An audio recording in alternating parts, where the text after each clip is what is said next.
This isn't your typical chicken spaghetti casserole. We are bringing all of this together from scratch, and you're gonna taste the difference. There are no canned or creamed of or condensed soups of any nature in this recipe. We are going to make a delicious sauce from scratch, and it's gonna be really, really easy, and you're gonna be really great at it. All the effort that you would put into this casserole is totally worth it as soon as you see your family and friends dig in. So first, let's talk noodles. You wanna get a big pot of water going over high heat, bring that to a roaring boil. Then you're gonna add in your spaghetti noodles and you're gonna cook according to package directions, kind of. When it comes to pasta casseroles that are gonna go into the oven and cook some more, it's really important that you don't let your noodles get past the point of al dente. That means that your pasta should have just a little bit of a bite to it. So however long your pasta packaging tells you to cook those noodles, you probably wanna cut back at least 2 minutes off of that.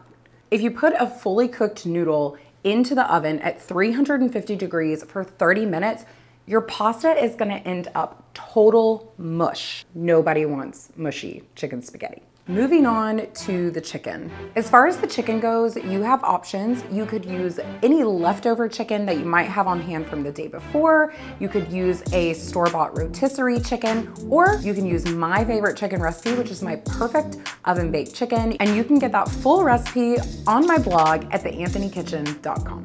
I'll link to it in the description below. And now we come to the sauce. Add 2 tablespoons of oil and 2 tablespoons of butter to a large saute pan with a fitted lid or a Dutch oven over medium heat. Then you're gonna stir in 1 yellow onion diced, 1 red bell pepper seeded and diced, 1 green bell pepper also seeded and diced, and saute for about 5 minutes or until just softened. Then you'll add in 8 ounces of button mushrooms sliced, stir, and cover it up for about 5 minutes. Every now and again, I like to peek under that lid and just give it a little stir to make sure that nothing is sticking, but it's really helpful for those mushrooms to cook along and soften up a little bit faster if you have that lid on there and you can create steam within the pot. So that's why we cover it up, and then that's why I peek. Once those mushrooms are cooked through, we're gonna remove the lid and sprinkle over a ½ cup of all-purpose flour. Stir that around for about 1 minute until the flour is evenly coating all those veggies in there. And then you're gonna begin adding 4 cups of unsalted chicken broth, 1 big splash at a time. Just like every video where we create our own sauce from scratch, this adding a splash at a time method is my trick to making sure that all of your sauces turn out perfectly creamy, no lumps and no bumps. And speaking of creamy sauces, if y'all have not tried my chicken a la king yet, you're gonna wanna go ahead and add that to your must-make dinner list. So you're just gonna keep adding in that chicken broth 1 big splash at a time, stirring after each addition until smooth.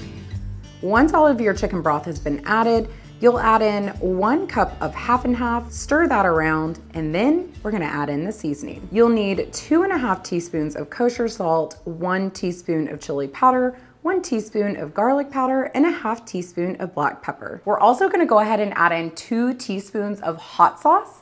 If you're very sensitive to heat, you can cut it back to 1 teaspoon of hot sauce, or you can just leave it out altogether. So the sauce is totally done, and now we're gonna bring everything together in the most gigantic bowl you own. You're gonna start by adding the pasta, then we'll add the chicken, and you'll pour that sauce right over. Sprinkle over 1 3/4 cup of freshly grated cheddar cheese. I cannot recommend enough that you grate your own cheese.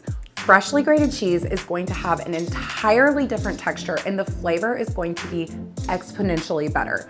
I promise you, it's a little extra effort that is totally worth it. Get in there and stir that around until it's really good and mixed up, and then we're gonna transfer it to a greased casserole dish and top it with 1 more cup of freshly grated cheddar cheese. Transfer it to the oven and bake at 350 degrees Fahrenheit for 30 minutes.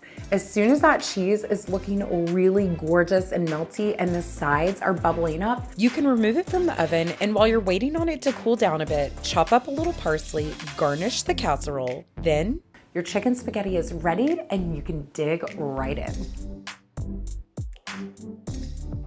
This might be the ultimate comfort food for me. It never disappoints, ever. It's so good.